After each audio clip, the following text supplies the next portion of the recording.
What's going on, everybody? I just want to give you guys some huge news out of California here. Huge win for the Second Amendment. Huge win for outdoorsmen and women, sportsmen, people who enjoy shooting sports here in the state. And overall, a huge win for the Second Amendment. Again, Prop 63 here in California was repealed by a Ninth Circuit judge and deemed unconstitutional. Even though there's been several attempts to get stays on this order. I'm going to give you guys a little bit of background what Prop 63 is here in California and why it's such a huge deal for us here. As everybody knows, California is huge against Second Amendment and shooting sports in general. They're putting in 11% excise tax on top of all the taxes that we already have here in California. Prop 63 actually made it so that it banned large capacity magazines, so anything over 10 rounds you couldn't have it, and it essentially made law-abiding citizens like yours truly and a bunch of other sportsmen in California felons if they owned any large capacity magazines, so 30 round magazines that we should be able to have in general. So with that also, it developed precedent for background checks for ammunition as well. And it also limited companies from outside of the state shipping ammo here to your personal residence. It required you to ship ammo to an FFL, go fill out a background check, and pay the fee. I think it's $25 or something like that. At each individual FFL dealer. So it really limited that, and there's been challenges from this. It was passed into law November 8th, 2016 by a majority vote. I want to say it was somewhere between 63% yes, 36% no, somewhere in that neighborhood on a ballot initiative. It was Prop 63. I got some notes here, so I'm going to give you guys some. Prop 63 and SB 1235, which established this.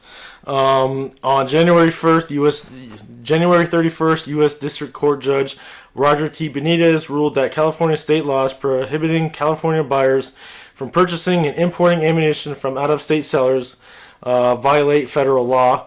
Benitez barred the state from enforcing the laws moving forward and denied a request from Attorney General Rob Benitez's office to put a decision on hold at a federal court of appeals.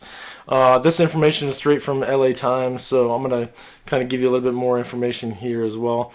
Judge Benitez, who in recent years has issued a long line of rulings against California, based his decision in part of the 2022 U.S. Supreme Court decision, New York State Rifle and Pistol Association versus Bruin.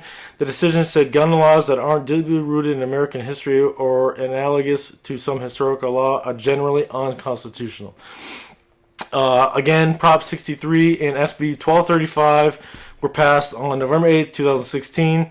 It restricted large capacity magazine, tightened background checks for specific for specific persons, which is very vague. What is specific persons in the first place?